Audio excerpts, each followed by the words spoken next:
자, 제가 지난주에 생각해 보니까 법궤 안에 들어가는 거 여러분 말씀을 드렸는데 장절을 안 말씀드린 것 같아요. 그래서 오늘 장절을 그냥 찾아볼게요. 법궤 안에 들어가는 것과 법궤 앞에 있는 것과 옆에 있는 거 있죠. 자, 출애굽기 25장 16절 먼저 찾아보실래요? 출애굽기 25장 16절. 이 증거판 혹은 돌판이라고 돼 있는 말씀을 어디에 두라고 하셨는지를 같이 한번 읽어볼게요. 출애굽기 25장 16절.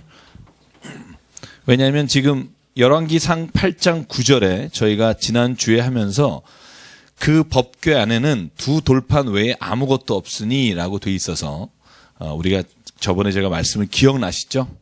네. 왜 혼자 광야에 떠드는 것 같은 기분이 들까? 기억나시죠? 네. 그래서 출애굽기 25장 16절 같이 읽어볼게요. 시작. 내가 내게 줄 증거판을 그렇죠. 궤 속에 둘지어다. 그러니까 그 법궤 안에 돌판을 넣어라. 증거판을 넣어라라고 돼 있고요. 자, 민수기 17장 4절. 민수기 17장 4절. 출애굽기부터 볼까요? 출애굽기 16장 33절. 그 옆에 있는 것부터 갈게요. 순서대로 가죠. 출애굽기 16장 33절은 만나에 대한 말씀인데요. 출애굽기 16장 33절 같이 읽을게요. 시작. 또 아론에게 이르시되 항아리를 가져다가 그 속에 만나 한 호멜을 담아 여호와 앞에 두어 너희 대대로 간수하라. 어디에 두라 그랬죠? 여호와 앞에. 그죠? 그래서 히브리서에서 나오는 법궤 안에 넣는 것 세 가지, 돌판과 만나든 항아리와 아론의 쌍난 지팡이는 우리가 통속적으로 그렇게 말하지만 실질적으로 법궤 안에 세 개가 들어있다는 기록은 이 구약 성경에는 정확히 나오고 있지는 않고요. 그래서 여호와의 법궤, 여호와 앞에 두라, 이 말이 나오고요. 민수기 17장 4절 볼게요. 17장 4절. 여기는 이제 아론의 쌍난 지팡이가 되겠죠. 같이 읽을게요. 시작. 그 지팡이를 회막 안에서 내가 너와 만나는 곳인 증거궤 앞에 두라. 돼 있죠. 신명기 31장 26절. 하나님이 주신 율법책을 어디에 두어라. 또 율법책에 관한 말씀까지 나옵니다. 그래서 이 네 가지를 같이 생각하면 좋을 것 같아요. 율법책. 신명기 31장 26절. 자, 한번 같이 읽겠습니다. 시작. 이 율법책을 가져다가 너희 하나님 여호와의 언약궤 곁에 두어 너희에게 증거가 되게 하라. 그래서 우리가 정확한 건 아닙니다만 그 법궤 안에 들어 있었을 수도 있고요. 그 법궤 앞에 있었을 수도 있고 그것은 정확히는 알 수 없지만 어쨌든 우리가 성경 안에 너희가 그것을 어떻게 보관하라, 보존하라 하는 말씀이 나오는 단락이 이렇게 설명이 되어 있습니다. 그래서 열왕기상 8장 9절에 볼 때 궤 안에 두 돌판 외에는 아무것도 없다. 이거를 너무 이상하게 생각하지 마시라는 거죠. 가장 중요한 건 하나님의 법궤를 이동할 때 그 안에 돌판은 반드시 있었다 하는 것을 알 수 있고요. 그 외에는 어디에 보존하라 하는 말씀 여러분하고 나눴고, 지난주에 솔로몬의 그 성전 기도까지 저희가 같이 했고요. 제가 좀 넘어가겠습니다. 이제 좀 저희가 14장에 오늘 함께 시작하겠습니다. 지난주 13장까지 봤습니다. 지난주에 늙은 선지자하고 그죠? 남유다에서 올라간 선지자 얘기 드렸고요. 오늘은 여로보암 왕입니다. 첫 번째 북이스라엘의 첫 번째 왕입니다. 여로보암에 관한 이야기인데요. 그게 14장 1절부터 시작됩니다.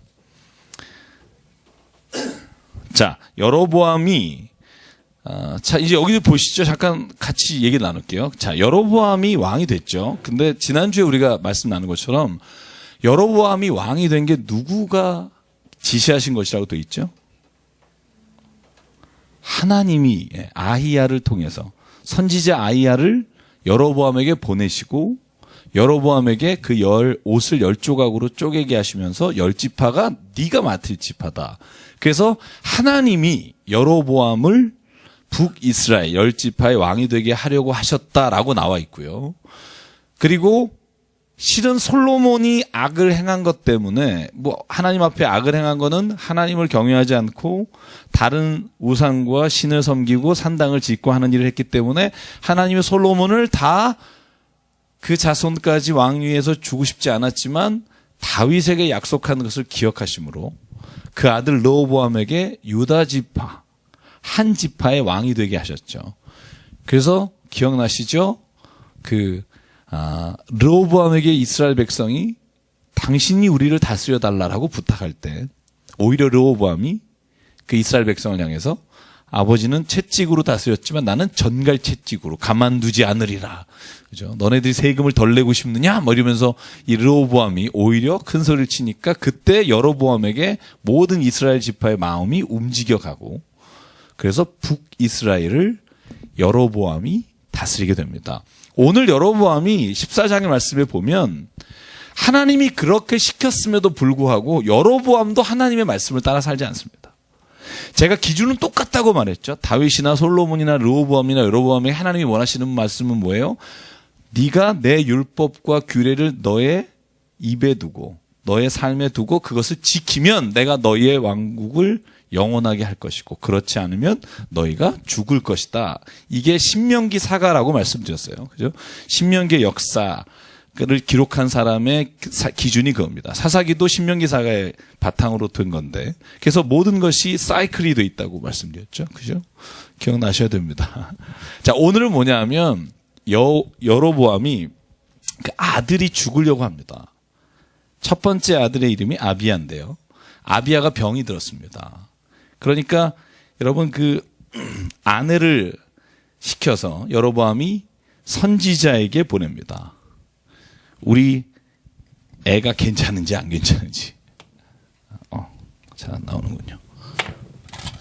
자, 그러면 여로보암이 선지자를 찾으면 누굴 찾았겠어요? 아이야겠죠? 왜냐하면 그 아이야를 통해서 하나님이 말씀을 주셨잖아요. 근데 재밌는 게 있어요. 오늘 보시면서 이걸 좀 보셨으면 좋겠는데 아이야에게 찾아가요.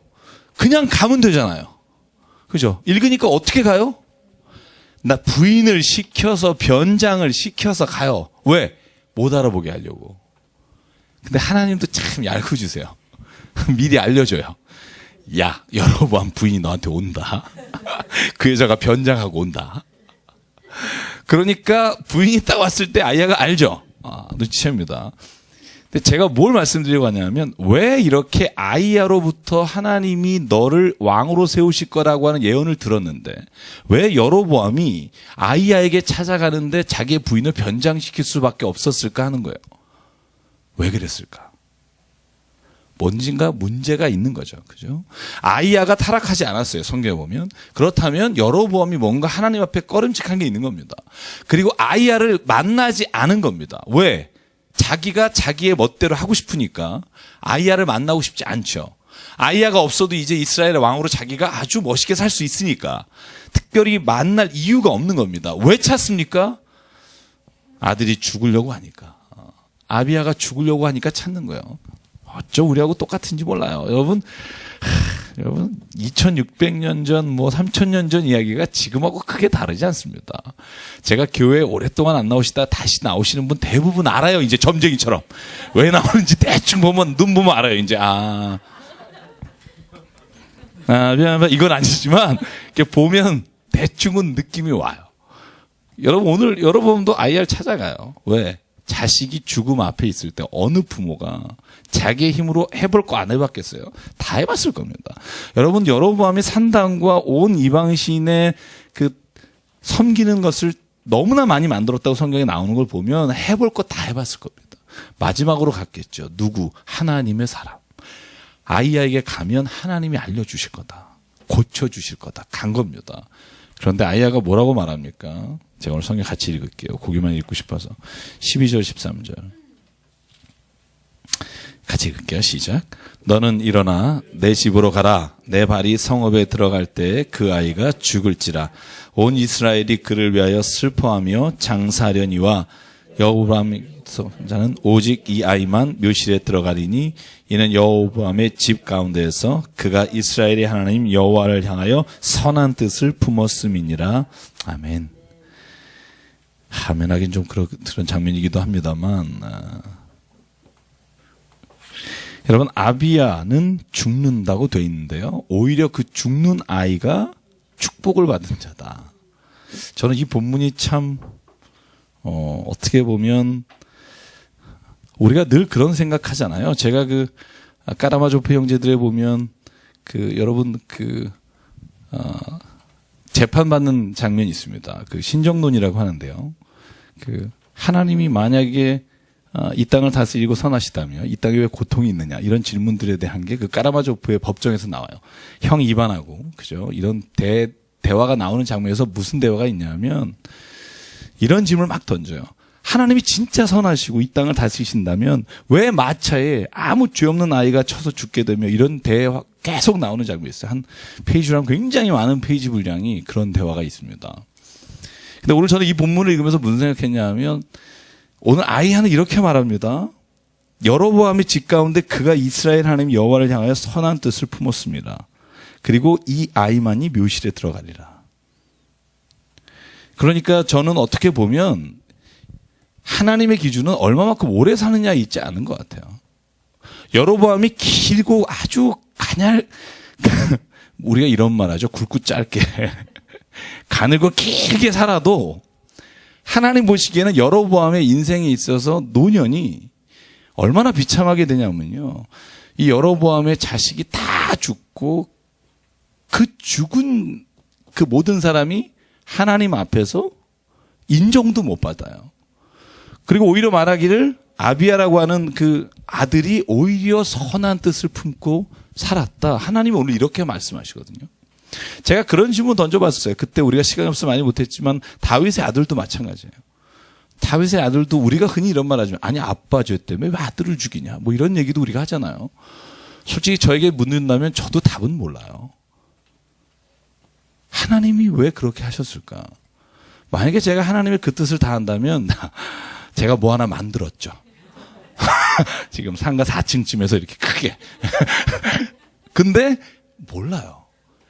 저는 모르는 걸 모른다고 말하는 게 믿음이에요. 내가 만약에 하나님의 그 무한하신 뜻을 다 안다고 말하는 순간 그 사람은 하나님의 자리를 대신할 거라고 생각합니다. 여러분 목사가 좀 모른다고 하는 사람을 좋아하십시오. 저를 좋아하라는 얘기죠. 근데 몰라요. 때로는 나한테 일어난 일도 절 모르겠어요. 왜 그러셨는지. 진짜 내가 그렇게 울고 그럴 때 왜 하나님 나를 그대로 두셨는지 모르겠어요. 정말 모르겠는데 뭘 믿냐면 그러나 하나님은 나에 대한 계획이 있는 걸 믿어요. 그게 저는 믿음이란 단어라고 생각하거든요. 여러분 믿음이란 단어가 understanding이나 thinking하고 다릅니다. 만약에 내가 understanding 했다 그러면 믿을 필요가 없어요. 뭘 믿어요? 그냥 이해하면 되지. 믿음이란 단어가 가지고 있는 능력은 거기에 있어요. 내가 이해할 수 없지만 내가 하나님을 믿기에 그 일이 내게 일어날 거라고 나는 믿습니다 할 때 그때 내게 내 안에서 모르는 힘이 나오는 거죠. 오늘 이 아비야라고 하는 어린아이가 죽지만 저는 이 아이가 왜 하나님 이 아이를 죽이십니까? 라고 제 스스로에게 질문이 많습니다. 오늘 본문의 마지막 22장에도 하나님 왜 그 선지자를 죽였나? 뭐 이런 장면이 떠오를 때가 있어요. 그런데 제가 확신하는 건 하나님에게 시간은요, 물리적 시간. 우리가 생각하는 얼마나 오래 사느냐, 얼마나 긴 영광을 누리느냐가 아니라 하나님에게 시간은요, 하나님과의 관계 안에서 어떻게 살아가느냐에 결정된다는 거죠. 저는 그걸 믿기 때문에 우리가 오늘 사나 죽으나 나는 주의 것입니다라는 바울의 고백이 굉장히 의미가 있는 거예요. 바울이 그 바다를 건너가서 로마의 복음을 전하러 가는 그 순간에 풍랑이 일어 죽어도 수도 있어요. 그죠? 하나님께서 기적같이 살리셔서 그 섬에서 정말 그 원주민들에게 치료를 받게 되잖아요. 그죠? 오히려 그 뱀에 물린 사람 구해줌으로 말미암아 도움을 받는데 저는요, 바울의 그 드라마틱한 그 바다를 건너는 장면이 아니라 그 광풍에서 죽어도 하나님의 계획 안에서는 어떤 게 더 가치 있는 삶이냐에 대한 기준이 우리에게 있어야 한다는 거죠. 여로보암처럼 정말 이스라엘을 다스리면서 마지막에 비참하게 죽는 삶보다 저는 오히려 아비야처럼 하나님 앞에 선한 마음을 가지고 살다 죽었다라고 기록되는 게 저는 우리가 진짜 영혼을 믿는다면, 하나님의 나라를 믿는다면 저희에겐 그게 가치 있는 삶이라는 믿음이 있어야 합니다. 저는 믿습니다. 그게 가치 있는 삶입니다. 짧아도 그 안에 내 인생에 있어서 정말 귀한 것을 가지고 그걸 위해 살았다면 그 인생이 가치 있는 인생을 산 겁니다. 저는 이 장면 보면서 참 많은 생각을 했던 것 같아요. 제가 여기다 읽었어요. 아비의 죽음은 축복일 수 있다. 유일하게 묘실에 들어간 아들입니다. 다른 사람들은 다 못 들어갔다는 거죠. 그 자손을 품는 묘실에 못 들어갔습니다. 자, 16절 보실까요? 여호와께서 여로보암의 죄로 말미암아 이스라엘을 버리시리니 이는 그도 범죄하고 이스라엘로 범죄하게 하였습니다. 그러니까 여로보암은 혼자 타락한 게 아니고요. 여로보암의 잘못된 지도 때문에 이스라엘 전체가 버림받습니다. 722년 BC 완전히 멸망당하죠. 아시리아에 의해서. 자, 여로보암의 아내가 일어나 디르사로 들어가서, 자, 디르사로 돌아갔다는 말이 뭐냐면 디르사라는 곳이요. 여러분, 여로보암이 천도를 합니다. 수도를. 그게 디르사예요. 이 디르사라는 지역이 이 북이스라엘의 첫 번째 수도입니다. 우리가 흔히 사마리아 그러잖아요. 사마리아로 알고 있는데 그 사마리아는 오므리 왕조 때 오므리가 이 천도합니다. 수도를 바꿉니다. 그래서 대충 보면 그 디르사나 그 사마리아나 위치가 이 사해 중간쯤에서 요 갈릴리쯤 가기 전에 요 밑에쯤인데요. 여기서 요쪽 정도 멀지 않습니다. 그래서 이 사마리아가 좀 더 서편에 있고요. 디르사가 오른쪽에 있는데 이 예루살렘의 그 남 유다의 그 수도가 정해지면서 남쪽이 기준이 잡히면서 이 위쪽에 이 어찌할 바를 몰라서 지난주에 말씀드렸죠. 여로보암이 제단 둘을 만들었죠. 어디와 어디에 만들었다 그랬죠? 단과 베델일까요? 세겜일까요? 베델이죠. 오, 베델. 그래서 이 두 곳에서 예루살렘에 못 가게 하려고 이 두 곳에다가 제사 드릴 곳을 세워놓고 남쪽으로 못 내려가게. 그러면서 동시에 다른 이방신, 여러분 몰락이라든지 네겐 아스돗이라든지 지난주에 나오죠. 에돔이라든지 그 나라에서 온 이방신들을 섬기는 제단들을 세우는 겁니다. 왜? 뺏기지 않으려고. 제가 할 얘기 많지만 넘어갈게요. 자, 어쨌든 그래서 디르사로 돌아갑니다. 그리고 아들은 죽습니다.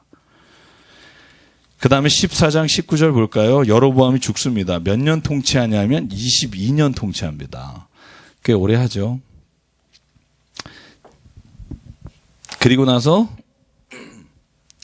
왕권을 아들 나답에게 물려줍니다. 르호보암은 41살의 왕이 돼서 17년을 다스립니다. 그 밑에 나오죠. 17년 다스리고 아비얌 혹은 아비야, 이름이 두 가지로 불리긴 하는데 물려줍니다. 그래서 역대하 13장을 같이 병행해서 읽으시면, 자, 여러분 잘 아셔야 돼요. 역대상하에는 북이스라엘의 이야기가 나온다 안 나온다? 그죠? 저도 김진사 목사님 닮아서 뒤가 정답이에요. 역대상하에는 북이스라엘 역사가 아예 안 나와요. 왜냐하면 왕조사가라고 해서 이 역대상하는 북이스라엘의 역사를 기록하지 않아요. 그래서 북이스라엘의 역사를 보고 싶다 그러면 열왕기상하를 보셔야 됩니다. 그리고 남유다에 관한 역사를 보충하겠다 그러면 역대하를 읽으셔야 합니다. 그래서 역대하를 13장에 지금 이 이야기가 나오는 병행구절로 나옵니다. 그래서 역대하 13장부터 36장까지잖아요. 역대하가. 그러니까 36장까지 이렇게 읽으시면 이 열왕기하 25장까지 여기서부터 쭉 열왕기상 22장까지고 열왕기하가 25장까지잖아요. 그게 역대하 36장에 이렇게 병행구절로 읽으시면 돼요. 한번 읽어보세요. 한번 죽기 전에 한 번 정도만 이렇게 비교하면서. 그러면 되게 재밌는 것들 발견할 수 있어요. 요시아나 히스기야 왕에 관한 것도 그 역대하를 보면 굉장히 자세하게 나옵니다. 그래서 이 병행해서 읽으시면 제가 도움을 드릴 테니까. 그래서 어쨌든 르호보암과 여로보암 사이에 오늘 30절 보실래요? 뭐라고 나와요? 항상 뭐가 있더라? 전쟁이 있었더라. 그죠? 원래 이렇게 시작된 나라들은요, 전쟁을 계속 할 수밖에 없습니다. 자, 오늘 안 목사님 이기신 것 같은데요. 네, 문자 보내는. 자, 우리끼리만 그런 게 있습니다. 목회팀끼리. 누가 문자 보낸 날 제일 많이 오나 이제 하자 내기. 그래서 이제 오늘 안 목사님 윈 하신 것 같아요. 네. 개인적으로 전화하신 것 같아요. 막 오라고.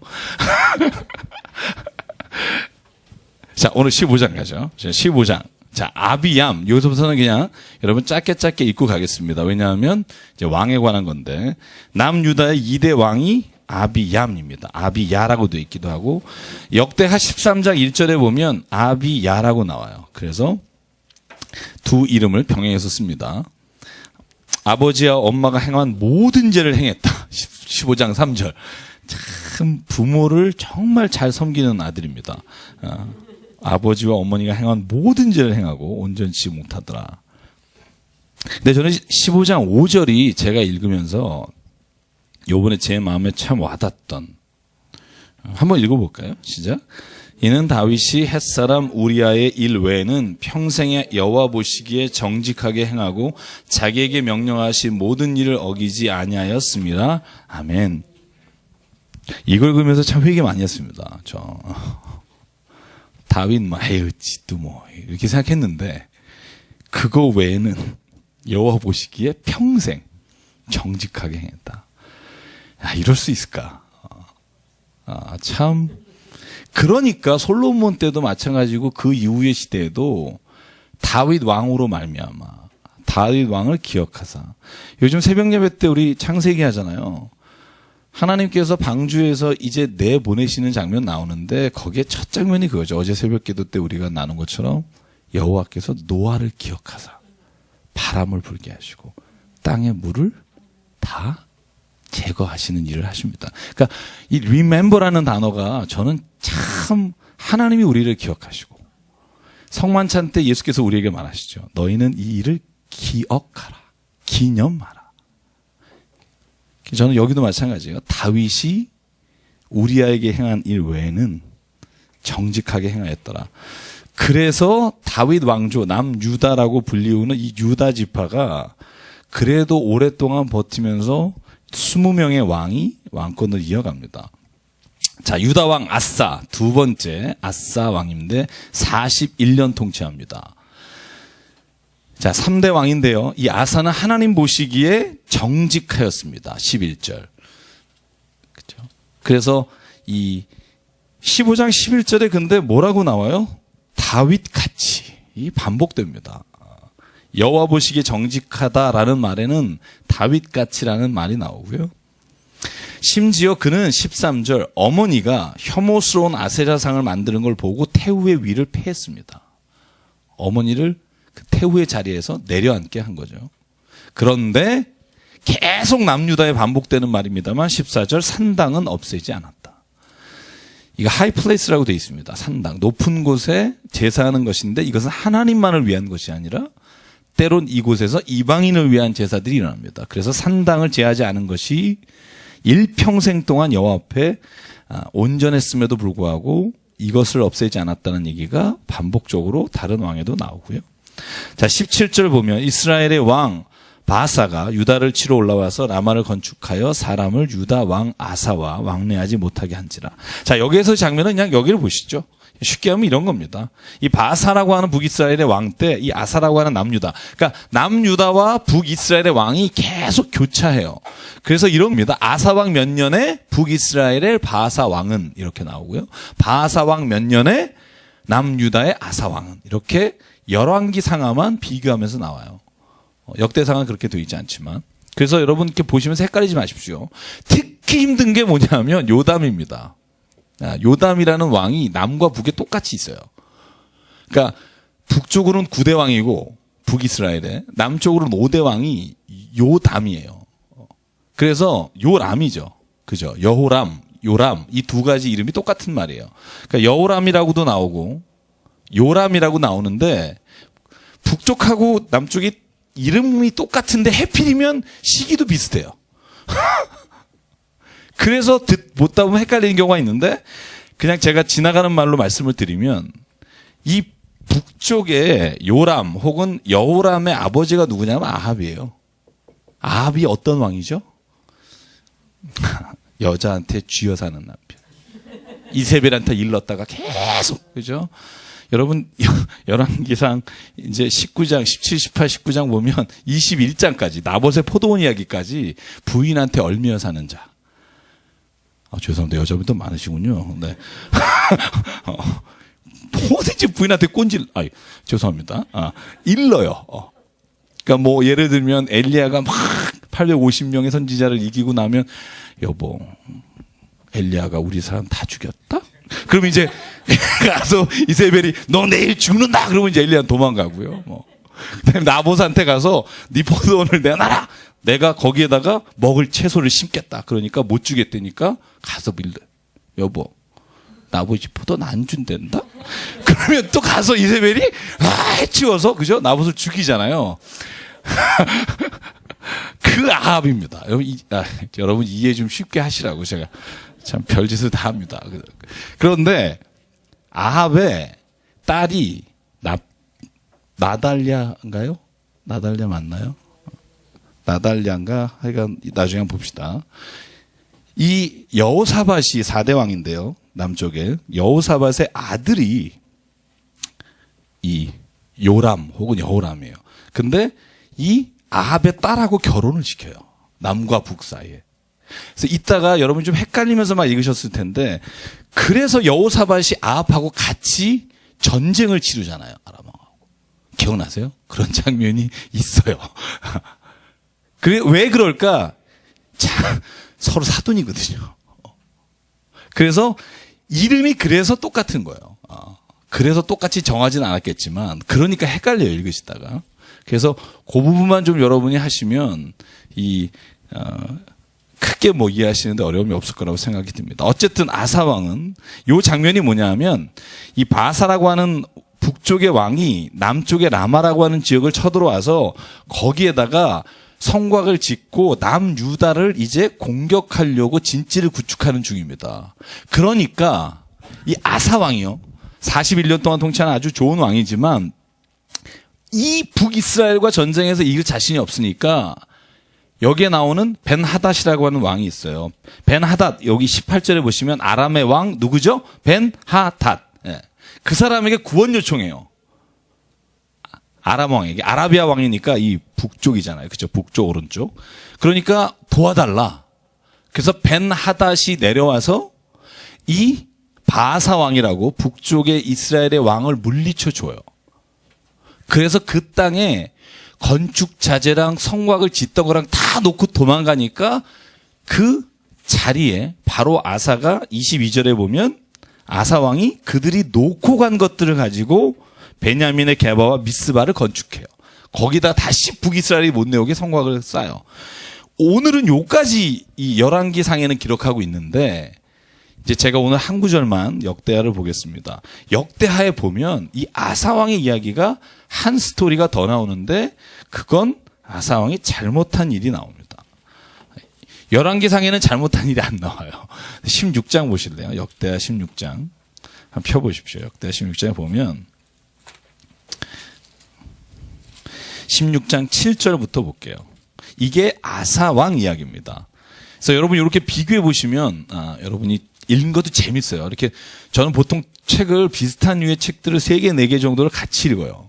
왜냐하면 이 사람이 못 본 거가 있기 때문에 성경만이 아니라 다른 책도 그렇게 보는 편입니다. 어떤 분야든.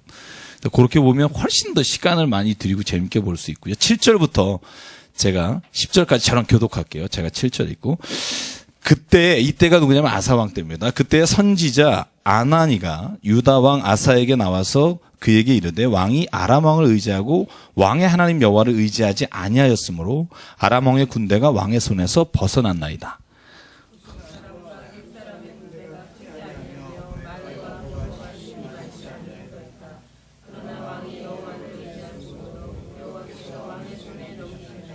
여호와의 눈은 온 땅을 두루 감찰하사 전심으로 자기에게 향한 자들을 위하여 능력을 베푸시나니 이 일은 왕이 망령되이 행하였은즉 이후부터는 왕에게 전쟁이 있으리이다 하매,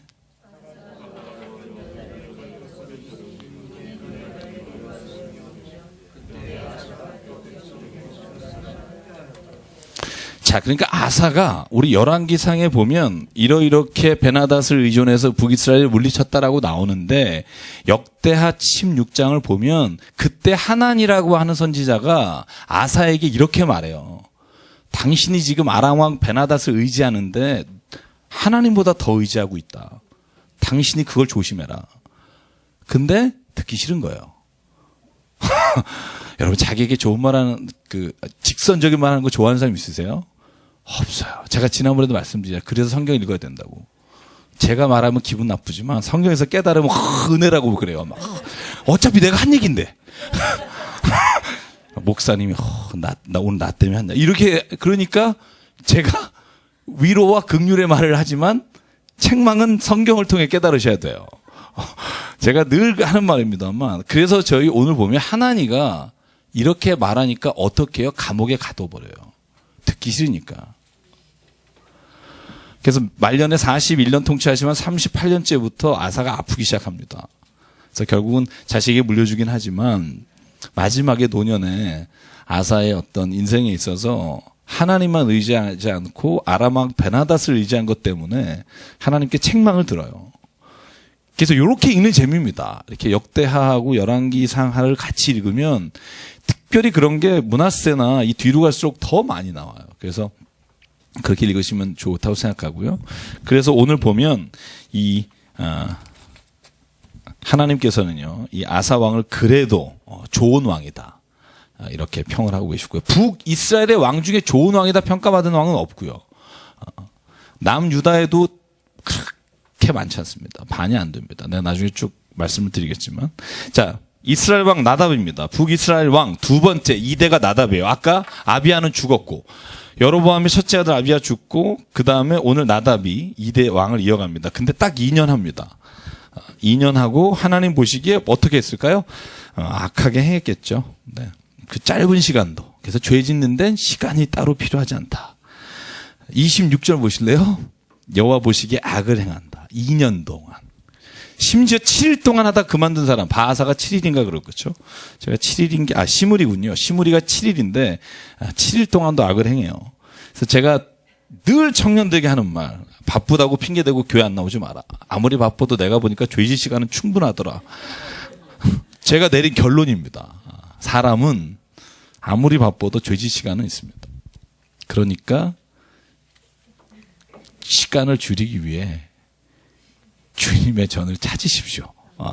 그게 저는 정답이라고 생각해요. 누굴 위해서가 아니에요. 여호와의 말씀을 따라라. 하나님 좋아하실 거 별로 없어요. 당신을 위해서요. 하나님이 무슨 말씀 지킨다고 제가 내 말 지켰다 이렇게 그걸로 인해서 영광을 받으시는 분이 아니라 우리의 삶을 위해서 하나님의 말씀을 지키라는 거라고 전 믿어요. 그걸 안 지킬 때 뻔하니까 결과가. 선한 일과 의로운 일을 행하느냐고 교회에 못 나오셨다. 하나님 기뻐하십니다. 저는 그렇게 생각해요. 그런데 그렇지 않죠. 대부분. 그 핑계를 대지. 그래서 하나님이 안식일도 지키라 그러고. 왜 그렇게 말해요? 핑계 대지 말고. 자기 스스로에게. 그렇게 저는 하나님이 우리에게 주신 말씀이 저는 우리를 진정으로 살리는 말씀이기 때문에 그렇다고 믿고요. 오늘 29절 볼까요? 왕이 될 때 여로보암의 온 집을 쳐서 생명 있는 자를 한 사람도 남기지 아니하였고 다 멸하였는데 여호와께서 그의 종 실로 사람 아이야를 통해 하신 말씀과 같이 되었다. 그 집안에 이제 씨가 남지 않습니다. 왜? 나답이 바하사라고 하는 사람이 살인합니다. 죽입니다. 그래서 왕권을 찬탈합니다. 그러니까 여로보암의 왕조는 딱 2대에서 끝나요. 그 다음에는 이제 우후죽순입니다. 오므리 왕조 나오기 전까지 시므리 왕조 뭐 이래 가지고 2대, 3대를 못 가요. 그래서 이제 바하사가 죽이고 왕이 돼서 33절 보면 24년을 통치합니다. 꽤 많이 한 거예요. 북쪽에서 24년이면. 그래서 200년 동안 19명이니까요. 평균 7, 8년이라고 보면 되고요. 자, 그 다음에 넘어갈게요. 자, 16장. 오늘 빨리가 좋다. 예. 여호와의 말씀이 하나님의 아들 예후에게 임합니다. 바하사를 꾸짖어 이르되 내가 너를 티끌에서 들어 내 백성 이스라엘을 위해 주권자 되게 했는데 또 하나님의 말씀을 의지하지 않는 겁니다. 그래서 3절 내 집안을 쓸어버릴 것이다.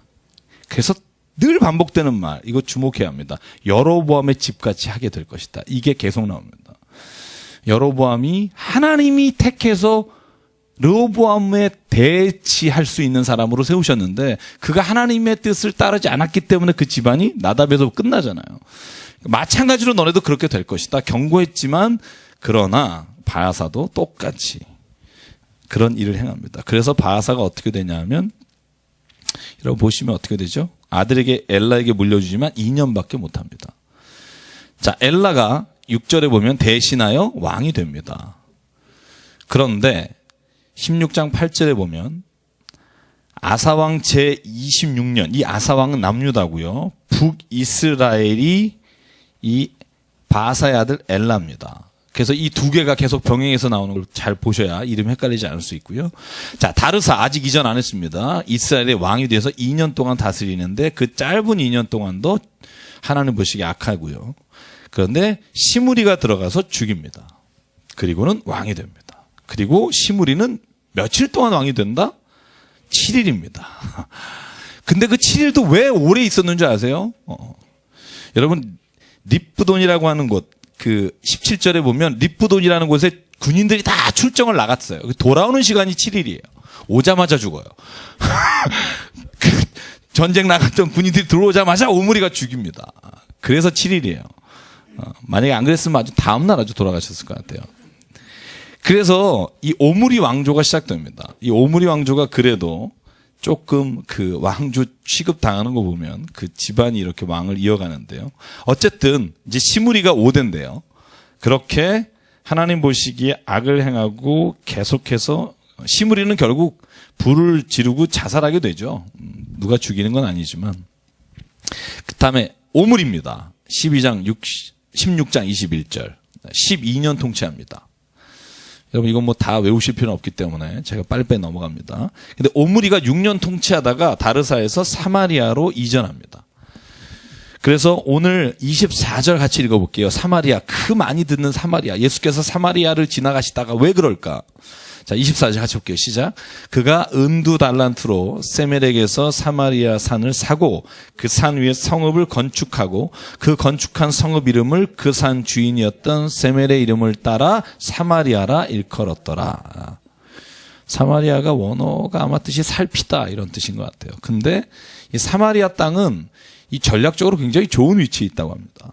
그래서 저도 이제 성지 갔을 때 가봤지만 굉장히 수도로는 아주 좋은 적합한 지역인데 이제 그곳에서 정말 정치를 잘했다면 아마 오랫동안 버틸 수 있었을 텐데 워낙 행한 악들이 많아서 그런지 하여간 오래 버티지 못하고 끝납니다.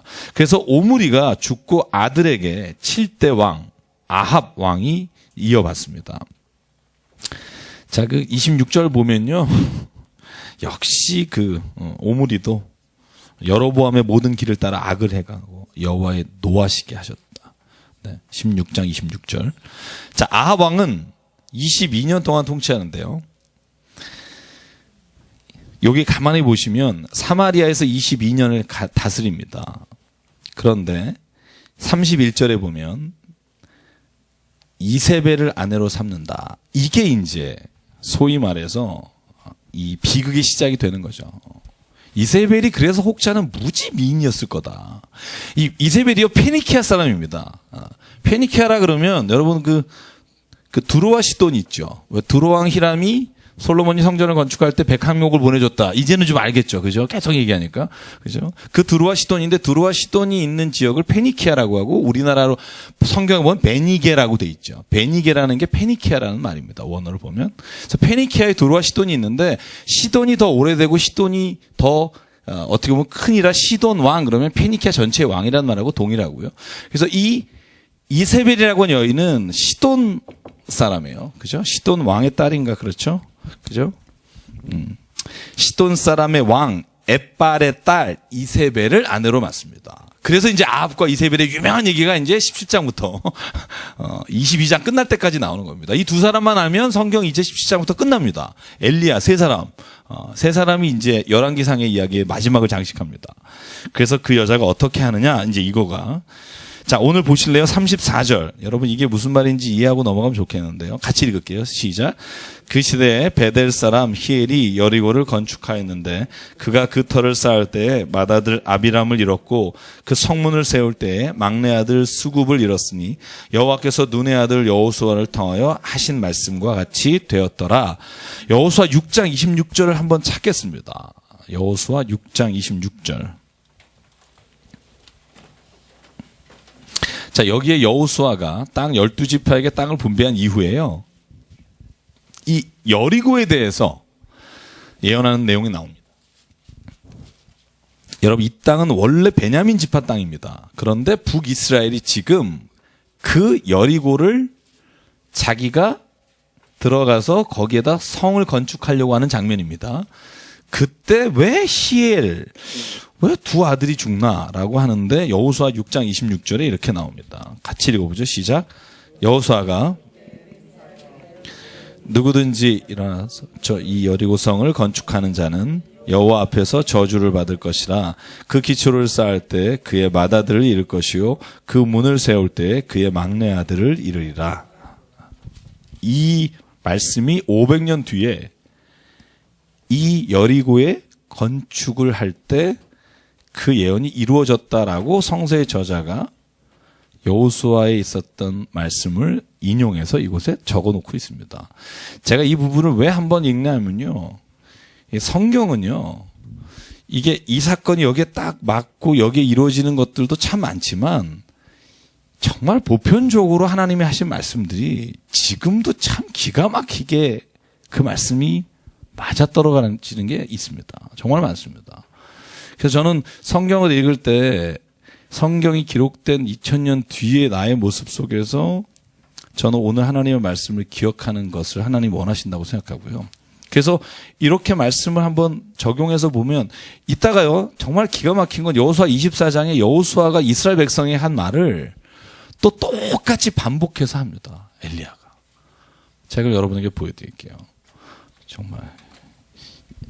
자, 17장 너무나 잘 알죠? 이제 17장. 여러분 이제 아는 얘기 나왔어요. 기쁘죠?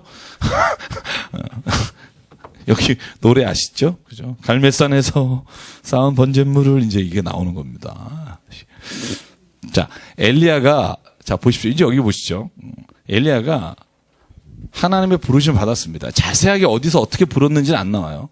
그런데 오늘 그냥 아합 왕하고 엘리야가 대결 관계에 있다는 게 시작이에요. 그런데 엘리야가 겁도 없이 아합한테 말해요. 뭐라고 말하죠? 오늘 성경 1절에 보면, 야, 이스라엘에 하나님께서 비를 내리지 않을 거다. 딱 얘기하고 톡 가요. 막 도망가요. 그러니까 이거죠. 비를 내리지 않을까? 확 도망가서 어디로 가냐 하면 요단강에 있는 그랏 시냇가로 갑니다. 제가 볼 때 이거 톡 간 거예요. 도망간 겁니다. 말하고 나서. 두렵죠? 그런데 여기에서 하나님이 까마귀를 통해서 뭘 갖다 주시냐면 떡과 고기를 갖다 주십니다.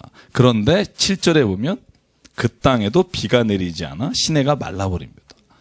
그러니까 또 어디로 옮기시냐 하면 우리가 흔히 아는 사르밧 과부. 그런데 성경에는 사렙다라고도 돼 있고요. 이 두 지역이 같은 지역으로 봅니다. 이 사르밧 과부의 집에 보냅니다. 그런데 좀 보내시려면 있는 집에 보내야죠. 제가 이 본문 보면서 늘 생각하는 게 그겁니다. 하나님 좀 해도 너무한다.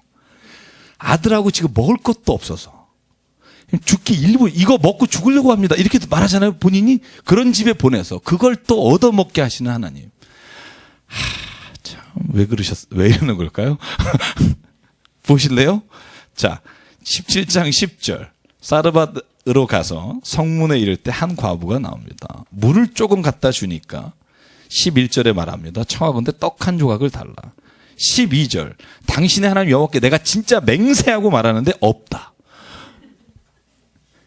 그저 통에 가루 한 움큼과 병에 기름이 있어서 나와 내 아들이 음식 먹고 죽을란다. 그죠? 먹고 그 후에는 죽으리라. 그런데 엘리야 보십시오. 두려워하지 말라. 가서 내가 말대로 하려니와 먼저 그것으로 나를 위하여 작은 떡 한 개를 만들어 네 개로 가져오라. 야, 이분도 대단하세요. 이 정도면 그냥 드세요. 이래야 되잖아요. 그죠? 그리고 나서 뭐라고 말하죠? 그 후에 너와 내 아들을 위하여 만들라. 이스라엘 하나님 여호와의 말씀이 나 여호와가 비를 지면에 내리는 날까지 그 통의 가루가 떨어지지 아니하고 그 병의 기름이 없어지지 아니하리라. 여러분 요 엘리야하고 비슷한 이 사르밧 과부의 이야기가 열왕기 하에 나옵니다. 엘리사에게는 누가 있죠? 수냄 여인이 있죠. 그죠? 역시 성경을. 그러니까 이 사르밧 과부와 엘리사와 수냄 여인의 이야기가 굉장히 병렬식으로 나와 있어요. 그걸 같이 읽으시면 되게 재밌습니다. 근데 오늘 사르밧 과부의 이야기는요, 계속해서 기름을, 그죠? 하나님께서 마르지 않도록 주신다는 거고, 거기도 마찬가지예요. 거기도 하나님께서 그 수냄 여인을 인도해 주시는 방법이 나오는데, 자, 여기에 본문을 여러분 우리가 흔히 이렇게 설교를 많이 들어요. 제가 여러분 그냥 지나가는 말로 긴장 푸시라고. 이 본문을 목회자한테 잘하면, 먼저 대접하면, 목회자를 아무리 먹을 게 없고 당장 죽을지 몰라도 먼저 대접하면, 별로 감동이 없어 보이는데, 너네 집에 모든 게 채워지리라, 이렇게 설교를 해요. 그죠? 아멘이시죠? 네, 네. 그렇죠. 그래서 한 거예요, 그 얘기를 그냥. 근데 이게 진짜 그 얘기일까? 그 얘기를 하시려고 이 본문을 여기에 배치하셨을까? 그러니까 이게 그런 거예요. 성경을 읽을 때 진짜 조심해야 되는 게, 그 성경이 어떤 목적하에 읽으면 안 돼요. 왜 이거 제가 이제 흔히 제가 공부하는 그 분야에서 이런 말을 써요.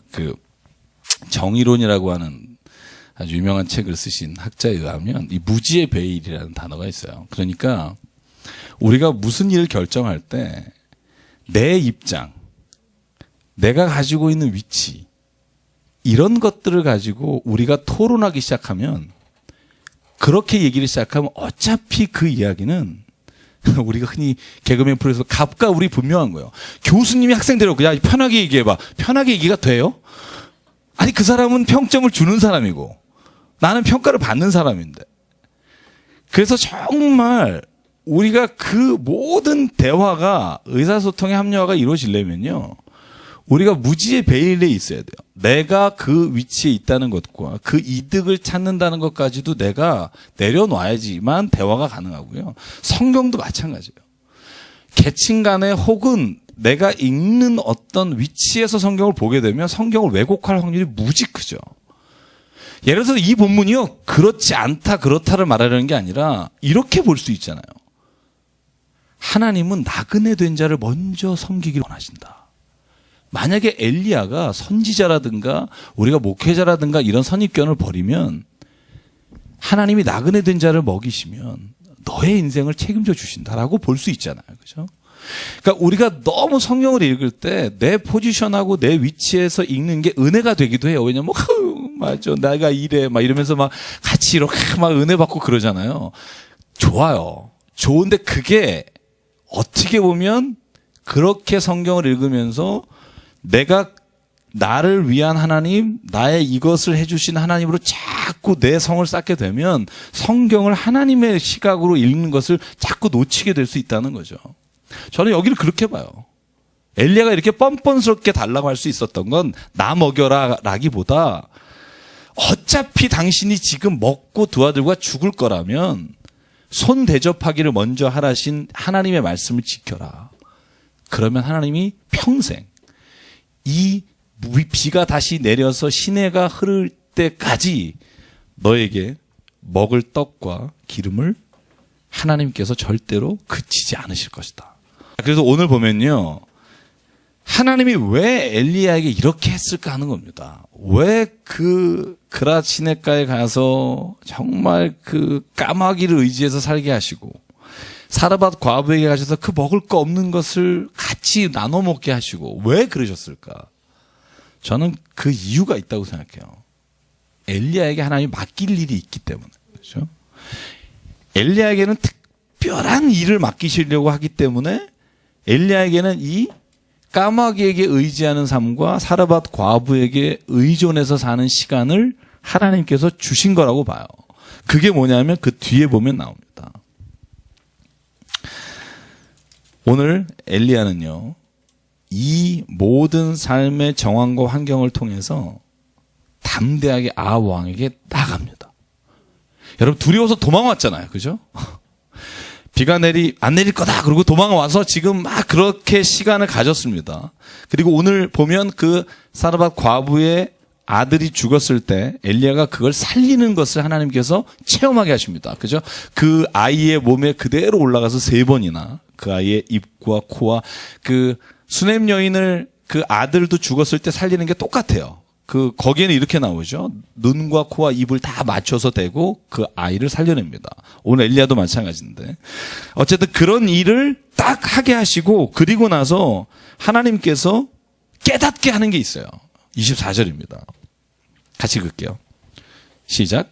여인이 엘리야에게 이르되 내가 이제야 당신은 하나님의 사람이시요 당신의 입에 있는 여호와의 말씀이 신실한 줄 아노라 하니라. 그러니까 그 여인에게도 엘리야를 보면서 진짜 당신은 하나님의 사람이고 당신의 입에서 나오는 말씀이 다 신실합니다라고 말했지만 결국 이 말이 엘리야에게는요 다시 하나님의 힘을 얻는 능력의 말이 됩니다.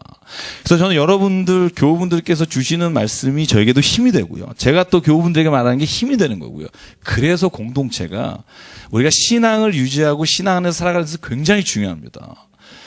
바른 말 좋아하셔서 막 이렇게 콕콕 찌르는 말보다 이런 말이 우리에게 필요합니다. 생명을 살리고 정말 당신이 하나님 안에서 얼마나 귀중한지를 알게 하면 그러면 어떤 일이 일어나느냐. 엘리야가 바로 18장 1절에 보면 3년 동안 그 일을 하고 난 이후에 그 다음에 엘리야가 담대하게 아합 왕에게 찾아갑니다. 두려움에 떨고 있던 그 엘리야가 오바댜를 만나요. 근데 오바댜가 누구냐 하면 아주 하나님의 신실한 종인데 아합 왕 밑에서 예언하는 자예요. 그런데 이 사람이 100명의 선지자를 50명씩 따로따로 구려놓고 먹여 살려요. 아합에게 잡히지 않게. 그리고 또 마찬가지로 오바댜가 그곳을 가는데 그때 엘리야를 만납니다. 근데 엘리야가 이렇게 부탁하죠. 뭐라고? 나를 네 왕 아합에게 데려다 줘라. 그러니까 오바댜가 장황하게 말합니다. 안 됩니다. 내가 당신을 어떻게 죽는 자리에 데려갑니까? 내가 하나님께 맹세했는데 하나님 내가 정말 선지자를 숨기고 살려주고 그들을 하나님 앞에서 정말 신실하게 내가 보호하겠습니다라고 말했는데 어떻게 내가 당신을 아버에게 데려갑니까? 여호와의 살아계심을 두고 맹세하니 10절입니다. 내 주께서 사람을 보내어 당신을 찾지 않는 족속이나 나라가 없는데 그들이 말하기에 엘리야가 없다 하면 그 나라와 그 족속으로 당신을 보지 못하였다 맹세를 하게 할 것을 쭉 말합니다. 그리고 나서 간곡하게 오바댜가 부탁합니다. 그럴 수 없습니다. 그러자 엘리야가 말합니다. 엘리야가 이르되 15절 내가 섬기는 만군의 여호와께서 살아계심을 두고 맹세하노니 내가 오늘 아합에게 보일 것이다. 선언합니다. 여러분 이 담대함이 어디서 나왔을까? 저는 그 3년 동안에 그 시간 동안 하나님께서 엘리야를 또 다시 일어날 수 있는 힘을 주시고요. 여러분 열왕기상 19장에 보면 엘리야가 또 갈멜산에서 850명을 다 해친 다음에 다시 이세벨이 죽일 거라는 말을 듣고 저쪽 남쪽 끝에 브엘세바에 사환을 또 두고 그리고 또 저 남쪽의 광야로 가서 나를 죽여달라고 외치잖아요. 그때 하나님께서 또 만나주시잖아요. 호렙산에 올라가서 그 호렙산에서 만나주실 때 하나님께서 재미있는 장면이 있죠. 여러분 그 지진에서도 나타나지 않고 불로 나타나지 않고 바람 속에도 나타나지 않았는데 그 하나님이 미세한 소리 가운데 나타나시고 그리고 나서 사명을 주십니다. 그러니까 이 사명을 3가지를 주시는데 어쨌든 하나님은요. 그래서 여러분 저와 여러분에게요. 우리가 주일할 때 막 한 번도 막 주저하거나 막 실패하지 않고 계속 그냥 승승장구하고 막 이런 사람 없어요. 목회자도 슬럼프가 있고요. 여러분도 마찬가지고요. 그럴 때 이걸 어떻게 우리가 신앙 안에서 하나님 안에서 오늘 엘리야처럼 회복하느냐 하는 거죠. 오늘 저는 이 19장하고 오늘 16장 보면 17장에 보면 무슨 이야기를 볼 수 있냐면 첫째는 하나님이 회복시켜 주세요. 하나님이 직접 만나셔서 호렙산에서 네가 아사헬을 이 벳 하닷을 죽이게 하고 아람의 왕이 되게 할 것이고 네가 예후를 북이스라엘의 왕이 되게 할 것이고 네가 엘리사를 만나서 그에게 기름 부어 너의 그 선지자 일을 맡길 것이다. 이 19장에서 하나님이 직접 말씀하시고 오늘 저희가 읽은 이 앞부분에서는 사르밧 과부를 통해서 사람을 통해서 하나님이 치료하시고 위로하십니다. 그래서 이 두 가지는요, 결코 분리되지 않습니다. 그래서 저는 제가 요한일서 말씀을 정말 좋아하는데, 요한일서 4장이나 5장에 나오는 말씀이 그거잖아요. 너희가 보이지 않는 바 하나님을 사랑한다고 말하면서 보이는 바 사람을 사랑하지 않으면 거짓말하는 자라. 진짜 우리가 하나님을 사랑하면 사람을 사랑할 수밖에 없어요. 이게 난 진짜 정말 하나님을 사랑하는데 사람은 꼴보기 싫어. 이건 진짜 신앙이 잘못 들어간 거예요. 근데 그런 분들이 의외로 있어요. 나는 교회에서 아무도 안 만나고 싶다고. 물론 그러다 변하시리라고 믿어요. 그게 하나님의 말씀이 들어가면 변하겠죠. 근데 문제는 뭐냐면 하나님이 회복하실 때 두 가지 방법을 쓰신다는 거예요. 사람을 통해서도 하나님을 통해서도 직접 말씀해 주시고.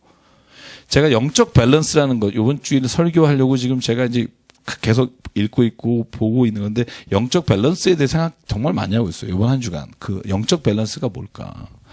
여러분, 건강이라는 거죠. 헬스라는 단어를 찾아보면 건강이요, 병이 없는 상태가 아니에요. 거기 이렇게 돼 있어요. 정신적으로, 육체적으로, 사회적으로 well-being. 잘 모든 것이 조화롭게 이루어지는 게 건강이에요. 단지 병이 없는 상태가 아니라는 거죠. 우리가 근데 영적인 밸런스를 한국말로 뭐라 할까요? 균형을 잡는다고 할 때, 죄송합니다. 영적인 균형을 잡는다고 할 때 우리가 오해하는 게 있다는 거죠. 그죠? 우리가 영적으로 병들지만 않으면 내가 괜찮다고 생각하는 사람이 있어요. 아니에요. 영적으로 병드는 걸 내가 알 정도면 그땐 정말 심각한 거고요. 내가 영적으로 균형 있는 삶을 살아가려면 내가 늘 하나님 안에서 내가 영적인 상태를 체크해야 합니다. 내가 건강을 체크하듯이. 여러분 병원 가서 검사하잖아요. 막 쑤셔 넣고 막. 그죠? 영적인 것도 점검해야 합니다. 그걸 안 하잖아요. 어느 한순간 내가 여기까지 가 있어요. 그게 제가 깨닫는 거예요. 그러니까 우리도 마찬가지입니다. 모든 사람이 영적으로 내가 여기에 내려가기 전에 늘 체크해야 합니다. 그래서 제가 늘 바로미터를 말하잖아요. 내가 지금 영적으로 좀 뭔가 한다. 저의 스스로의 바로미터가 제가 뭐라고 말씀드렸죠? 전 3가지가 있다고 그랬죠. 뭐죠? 제가? 네? 기도하는 자리에 가기가 부담스럽다. 어느 날 굉장히 가기가 부담스러운 게 있어요. 그러신 적 있으세요, 혹시? 저는 가끔 있었어요. 그러니까, 오늘은 좀, 근데 이게 내 스스로가 뭐예요? 내가 피곤하니까 그런가? 찰스 스탠리 목사님, 제가 얼마 전에 누가 저한테 페이스북 보내줬는데 그분이 이런 얘기를 했어요. 나는 정말 왜 책 읽고 막 글 쓰는 데는 밤을 샐 수 있는데 기도만 하면 10분만 하면 졸릴까? 여러분, 그 유명한 찰스 스탠리 목사님이 하신 말씀이에요. 그분이 고백하신 거예요. 근데 진짜 자기는 책만 쓰면 막 밤을 며칠을 새도 괜찮은데 기도만 하면 10분은 못 한다는 거죠. 그러면서 근데 하나님이 주신 음성이 뭐였냐면, 스탠리야, 찰스야, 사탄은 네가 글 쓰는 걸 좋아한다. 왜? 기도하지 못하게 하려고. 그 음성을 듣고 그때부터 두려워지기 시작한 거예요. 왜냐하면 내가 기도 못하는 게 기도를 안 하는 게 아니라 내 머리와 지식으로 글을 쓰고 있게 만드는 것을 보게 된 거죠. 그리고 나서 그분이 고백한 게 뭐냐면, 그때부터 나는 하나님께 무릎 꿇는 시간을 내 어떤 시간보다도 먼저 시간을 투자하게 됐습니다. 저는 그 말이 너무 공감이 되게, 영적 균형이라는 게 그런 거예요. 내가 이것만 해서 너무 좋다. 그럴 수 있어요. 사람마다 달란트가 있으니까. 나는 교회 와서 봉사만 하고 봉사하고 남 섬길 때 너무 좋죠. 근데 체크해야 돼요. 그 봉사가 내가 진짜 신앙이 성숙하고 있는 건지, 그냥 내가 사람 사이에서 이런 것들이 좋은 건지를 봐야 돼요. 그걸 체크하지 않으면 교회는 열심히 하는데 신앙적으로는 아무 상관이 없는 신앙생활을 할 수가 있다는 거예요. 영적인 성장이 안 된다는 거죠. 기도만이 아닙니다. 말씀도 마찬가지고요. 성경에서 나오는 경건의 생활, 이것이 내가 오늘 하나님 앞에서 잘 균형 맞춰 있는지를 봐야 합니다. 안 그러면 엘리야처럼 어느 날 갑자기 로뎀나무 밑에서 죽여주십시오. It is enough. 충분합니다. 이렇게 고백할 수도 있다는 거예요. 영적 무력감이라는 건 엘리야가 갈멜산에서 850명을 물리칠 힘이 없는 게 아니라 물리치고 나서 오는 영적 고갈을 이기지 못하는 거예요. 왜 그러냐면 평소에 하나님과 관계하는 법을 잊어버렸기 때문일 수 있어요. 한번 멋지게 사역할 수 있어요. 그런데 그 뒤에 오는 공허감을 이겨야 합니다. 영적인 거에도 그런 게 분명히 있습니다. 주회를 열심히 하고도 시험 든 경우 있어요. 왜냐하면 내 안에 하나님과의 개인적인 관계보다 다른 일을 더 앞세우게 되면 늘 그런 문제에 빠지게 된다는 겁니다.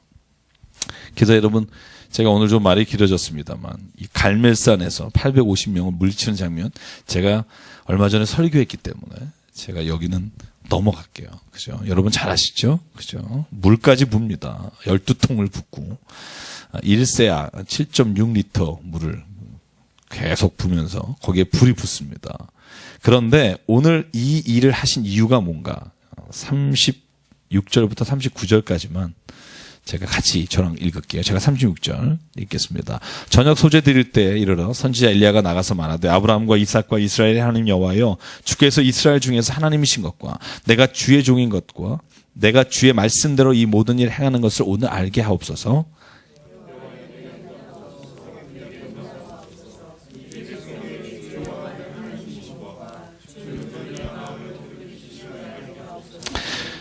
이에 여호와의 불이 내려서 번제물과 나무와 돌과 흙을 태우고 또 도랑의 물을 핥은지라.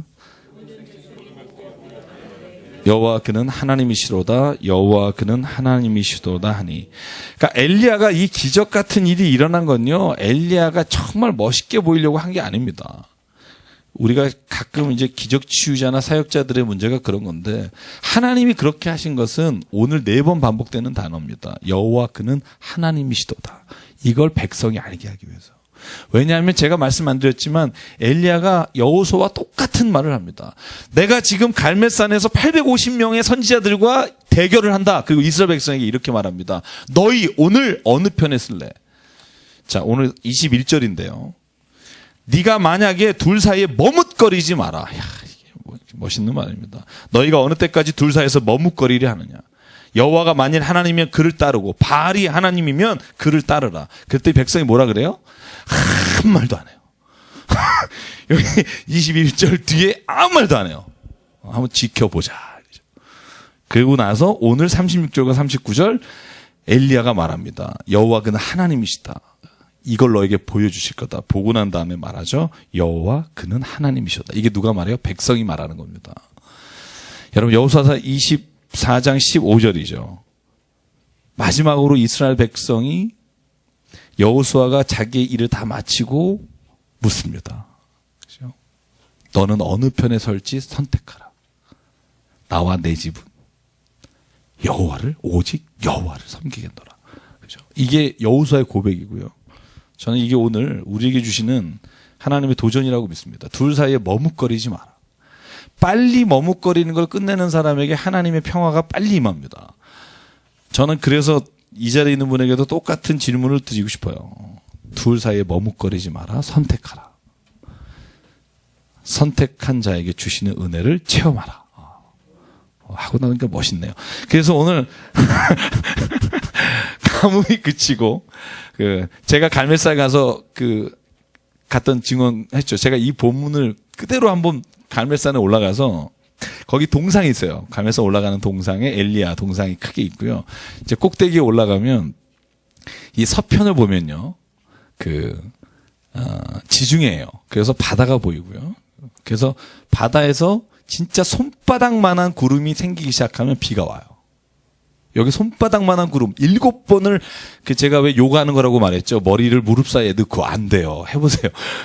엘리야가 그 정도로 간절하게 기도할 때 7번 할 때 그때 사환이 손바닥만한 구름이 온다고 그러니까 뭐라고 말해요? 아합 왕에게 이제는 내려가라. 비가 크게 오니까 당신이 이제 못 내려간다. 그리고 내려가라 그러고 비가 막 올 때 엘리야가 뛰어내려가잖아요. 근데 제가 마차보다 엘리야가 먼저 앞서가더라. 그래서 축지법 썼냐고 묻는 법 있고 막 그런데 제가 설명드렸죠. 걔가 가보니까 그 땅이 원래는요, 그 골짜기가 흙이 흘러 들어와서 쌓여진 땅이라 비가 오면 진흙탕이 됩니다. 완전 진흙탕이에요. 그래서 마차가 내려갈 수가 없어요. 걸어가는 게 빨라요. 마차가 거기에 걸려서, 그래서 이 본문은 아합 왕에게 먼저 내려가라고 얘기했지만 비가 너무 많이 왔다는 걸 보여주는 거예요. 엘리야가 걸어가고 뛰어가는데 앞질러 버린 거죠. 그죠? 그러니까 이건 지금 엘리야 축지법이 아니라 하나님이 비를 그 시기에 엄청나게 내려주셨다는 거죠. 그래서 오늘 성경에 보면 저는 이런 기적이 우리 생활에도 저는 참 많다고 생각해요. 하나님이 우리에게 약속하신 그 약속, 제가 어디에 큐티를 쓰면서 그 말씀을 제가 실었는데요. 누구에게나 하나님이 약속을 주십니다. 믿으십니까? 저는 믿습니다. 누구에게나 주신 약속을 나의 간증으로 만드십시오. 그게 기도입니다. 그리고 그것이 곧 내 삶에서 하나님의 살아계심을 체험하는 길입니다. 만약에 내가 약속에 대한 기대도 없고 하나님이 내게 무슨 이야기를 하셨는지 관심이 없으면 나는 신앙생활하는 게 어떻게 보면 굉장히 무력합니다. 그래서 신앙은요, 때로는 하나님의 오죽하면 그런 얘기해서 나를 시험해봐라. 주나 안 주나. 그죠?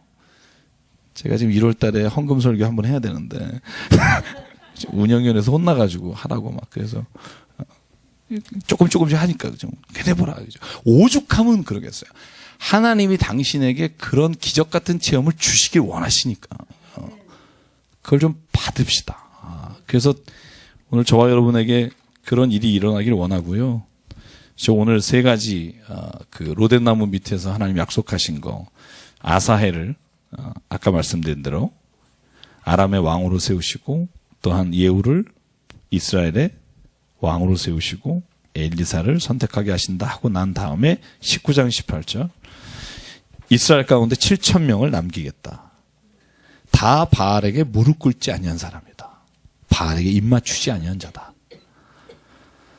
저는 우리가 인생 신앙의 길을 걸어가려면 이런 사람이 되길 원합니다.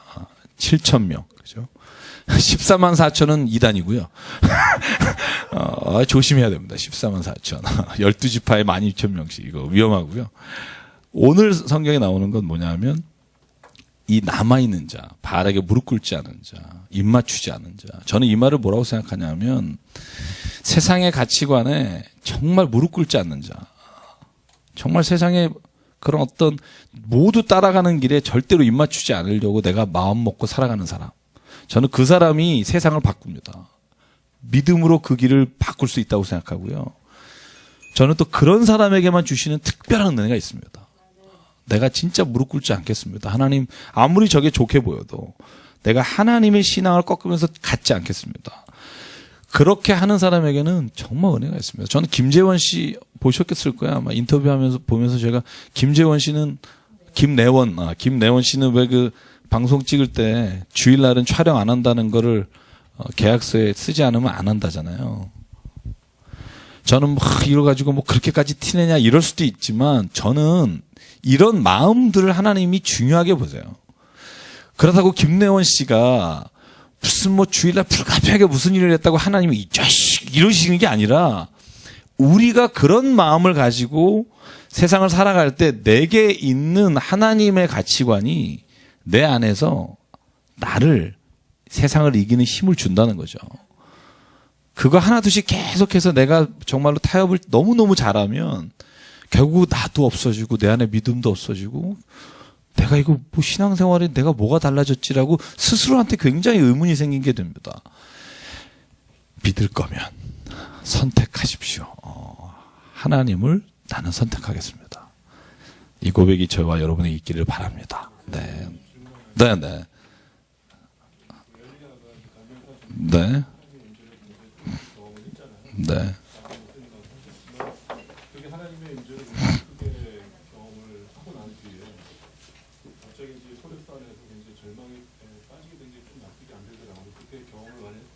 그런 게 없었으면은 계속 고난 속에서 절망을 하겠지만 그렇게 큰 어떤 정말 그 기적을 경험했는데 거기에서 이렇게 또 자기를 끝난다는 걸 알아서 또 그렇게 또 절망 속에 빠지게 되는 게 어떤 그런 영적 고갈에 빠지게 되는 이유가 뭐였을까? 그게 좀 그래서 나중에 한번 엘리한테 물어보죠. 가서 그분 선지자님한테 한번 왜 그러셨어요? 이렇게 한번 물어보면 좋을 것 같고요. 제 생각엔.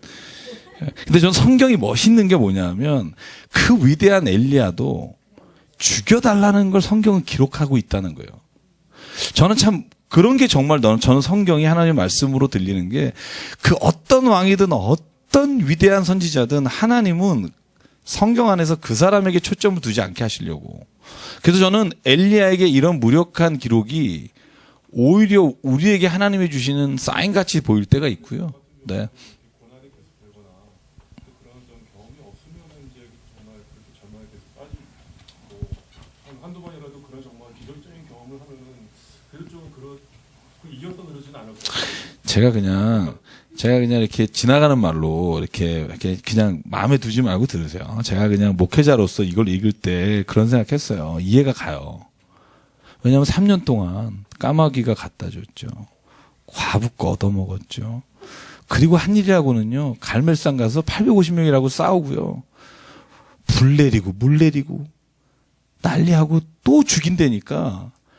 하나님 좀 이제 it is enough 좀 데려가 주세요. 그러니까 저는요, 이게 무슨 절망이다 이게 죽는 게 아니라 이런 거죠. 언제까지?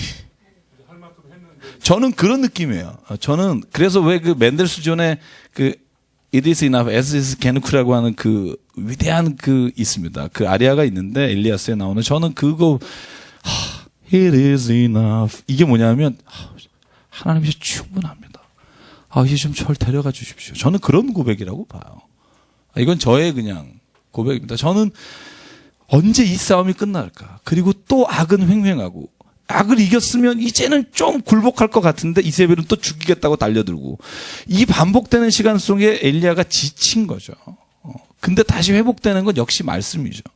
여호와의 말씀이 임하니까 그래 세상은 나를 넘어뜨려고 하나 여호와께서는 나를 통해 이 땅을 세워주신다는 걸 믿음으로 일어나는 거죠.